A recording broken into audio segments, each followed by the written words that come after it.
Bonjour à tous et bienvenue dans cette nouvelle vidéo. Dans cette vidéo, on va avoir pas mal de petites choses au programme, dont premièrement 2 séances avec les chevaux, enfin une séance avec chaque cheval, une séance de barre au sol avec Trinquelin et une séance d'obstacles avec Tatane. Sans plus attendre, je vous laisse avec les images. Alors Trinquelin, je vous en ai déjà parlé dans la précédente vidéo que normalement vous aurez déjà vue puisqu'elle sortira avant celle-ci. Mais donc lui, le travail, c'est principalement au pas à cause de ses soucis de santé. Aujourd'hui, j'avais décidé d'installer quelques petites barres dans la piste pour ensuite les passer avec Tatane. Mais j'en ai profité du coup pour travailler dessus avec Trinquelin aussi. Donc juste des barres au sol au pas et puis vous allez voir un peu plus loin les 2 barres surélevées au pas aussi. Je ne vais pas en dire plus parce qu'il n'y a pas grand chose à dire. Je vous laisse juste regarder les images.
Après plus ou moins un quart d'heure, 20 minutes de travail avec Trinquelin, ce qui pour lui est bien assez, je suis passée sur Tatane.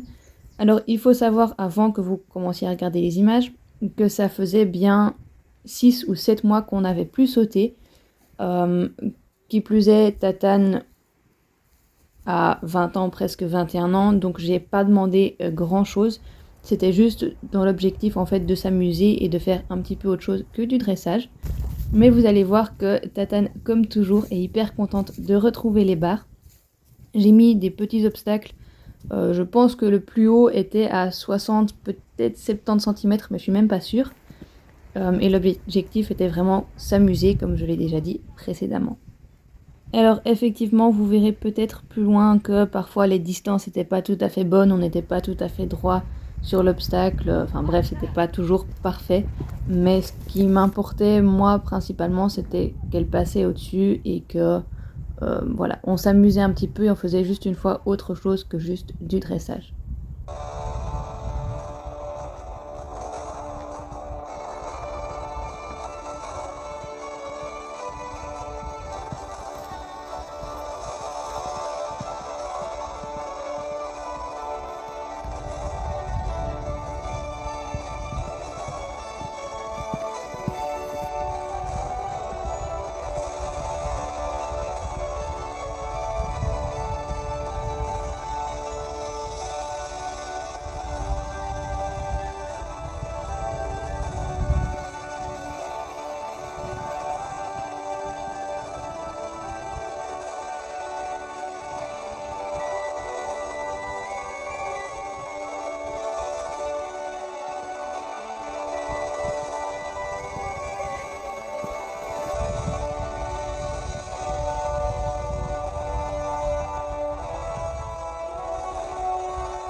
Elle a vraiment super bien travaillé, donc je suis très contente de notre séance. On va pouvoir passer à la deuxième partie de la vidéo qui va être un petit peu une routine de comment on s'occupe des chevaux ici.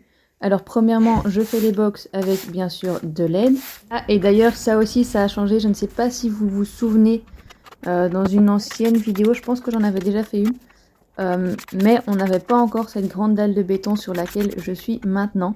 Mais depuis maintenant 3 semaines, je pense, on a une belle dalle de béton qui est en dessous de l'abri et une partie à l'extérieur aussi, ce qui est vraiment super pratique. Ça évite d'avoir de la boue partout. Une fois que les box sont faits, donc sont propres, je viens remettre de la paille. D'abord dans le box de Trinquelin et ensuite dans le box de Tatane. Et vous allez voir, c'est super pratique parce qu'on a des petits ballots maintenant. Et c'est vraiment pratique pour déjà savoir la quantité qu'on met dans les box. Et deuxièmement, parce que c'est beaucoup plus simple à transporter que de devoir chaque fois défaire la paille du grand ballot, mettre dans la brouette et puis amener au box, même si c'est pas très loin. C'est quand même vachement plus facile avec des petits ballots. Ici, je vais faire le foin. Je le mets d'abord dans un filet pour Tatane et dans un bac pour Trinquelin, puisqu'ensuite on va le mouiller. Parce que Tatane tousse depuis cet hiver quand elle a le foin qui n'est pas mouillé. Et c'est vrai que le foin cette année est assez poussiéreux. Donc du coup, on le mouille et avec ça, ça va très bien. Pour ça, puisque notre bac à eau est vide, on doit amener le tuyau. Et comme d'habitude, on a toujours quelqu'un qui vient nous aider. Ici, je vais d'abord remplir aussi le bac à eau avec le tuyau qui se remplit normalement avec l'eau de pluie, mais ça fait plusieurs semaines qu'on n'a plus vraiment eu de pluie, donc le bac entre-temps, il est vide.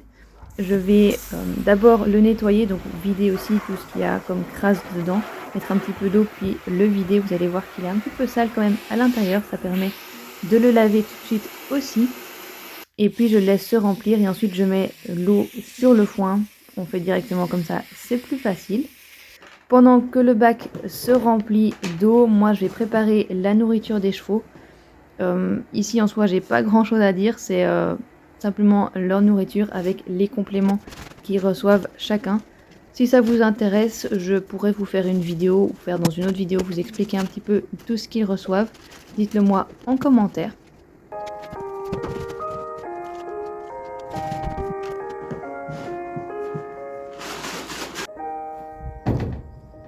Le bac d'eau n'est pas encore rempli, mais moi je m'ennuie en attendant.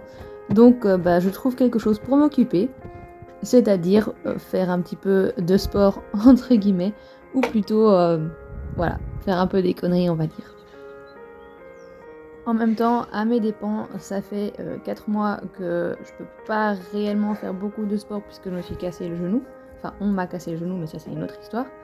Donc on s'occupe pour faire du sport autrement et du coup on travaille les bras, les abdos, etc.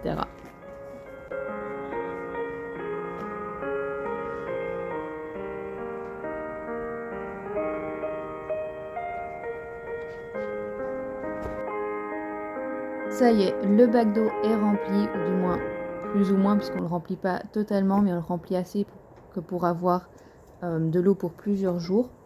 Et puis je vais directement remplir les bacs d'eau, c'est plus facile que de devoir après le faire avec les seaux puisque le tuyau est de toute façon là.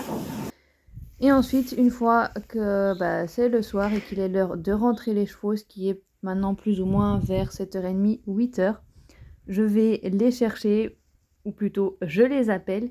Et normalement, ils reviennent au pas ou au trot de la prairie. Moi, je vais les mettre au box, leur donner la nourriture et le foin. Et je pense que je vais arrêter cette vidéo ici. J'espère que cette vidéo vous aura plu et on se retrouve bientôt dans une prochaine vidéo.